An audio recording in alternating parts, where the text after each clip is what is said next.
Semana passada iniciamos uma série de vídeos sobre o mês da reforma e hoje damos continuidade a esta série, falando sobre a prática da oração.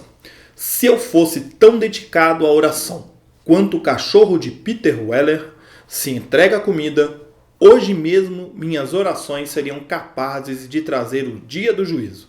Esse cachorro não pensa em mais nada o dia inteiro, além de lamber sua tigela. Martinho Lutero. A frase de Martinho Lutero está num contexto bastante interessante. Ele versava sobre a importância da oração e o quanto o cristão deveria se dedicar a ela como forma de se relacionar com Deus. Buscando uma forma de exemplificar esta dedicação, Lutero usa a imagem do cachorro a lamber totalmente a tigela de comida com voracidade.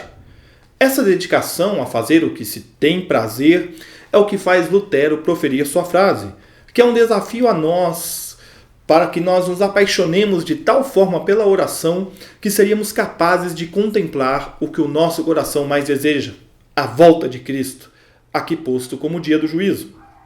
A vida de oração de Lutero é registrada por diversos biógrafos. O mais interessante é notar que Lutero tinha hábitos bem marcados quanto à oração. Quando se dirigia ao seu quarto para orar diariamente, fazia uso constantemente da oração do Pai Nosso. Por vezes, orava os 10 mandamentos. Por outras, orava sobre um ou outro assunto mais específico. No entanto, a base da sua vida de oração foi a oração que o Senhor Jesus nos ensinou. Não é impressionante pensar que um dos homens que mudou a história o fez orando a oração do Pai Nosso?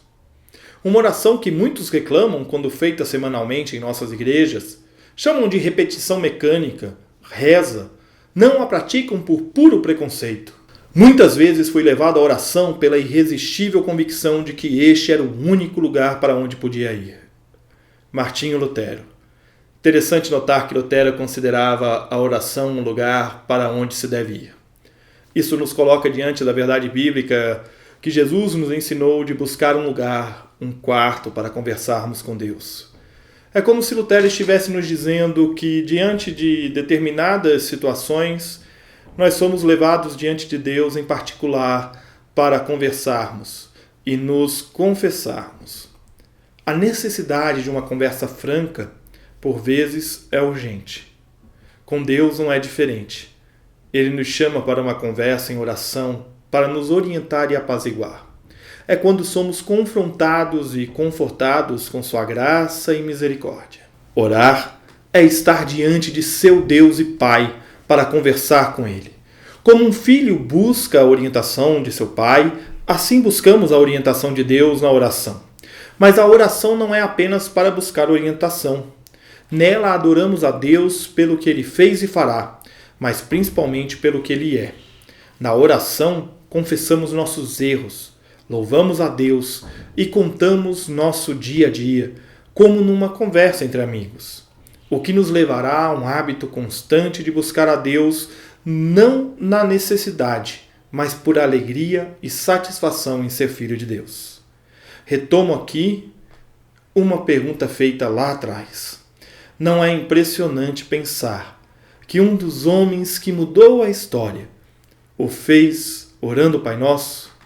E complemento, não é impressionante que a prática deste homem hoje seria tida como uma prática idólatra de repetição? O que então difere a vã repetição que Jesus condenou com a prática de Lutero? O reformador estava orando a oração que o próprio Jesus ensinou como contraponto às vãs repetições.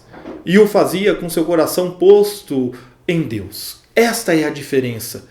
Quem determina o mecanicismo não é o ambiente, mas o coração de quem ora. Os que acusam a oração do Pai Nosso de ser mecânica são os mesmos que fazem as orações do mesmo jeito, sem perceber que se entregam a vãs repetições. O que me remete a Romanos 1,17, quando Lutero se depara com a sentença: o justo viverá pela fé, que nos levará ao seu registro original no profeta Abacuque. Olhe para os arrogantes, os perversos que em si mesmo confiam. O justo, porém, viverá por sua fidelidade a Deus. A arrogância e a perversidade de nosso coração nos cegam diante de nossa necessidade de arrependimento e conversão.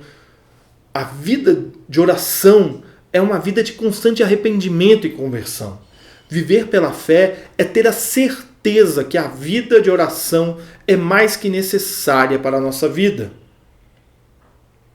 Uma das marcas da reforma foi ter tirado a oração da mão dos mercadores da fé e colocado nas mãos dos que andavam oprimidos e perdidos em sua cegueira espiritual. A igreja confinou Jesus ao sacrário, ao altar. A reforma jogou no chão tal mentira, levando a igreja de Cristo a olhar novamente para Deus como fonte de misericórdia e perdão e não exclusivamente de punição e condenação.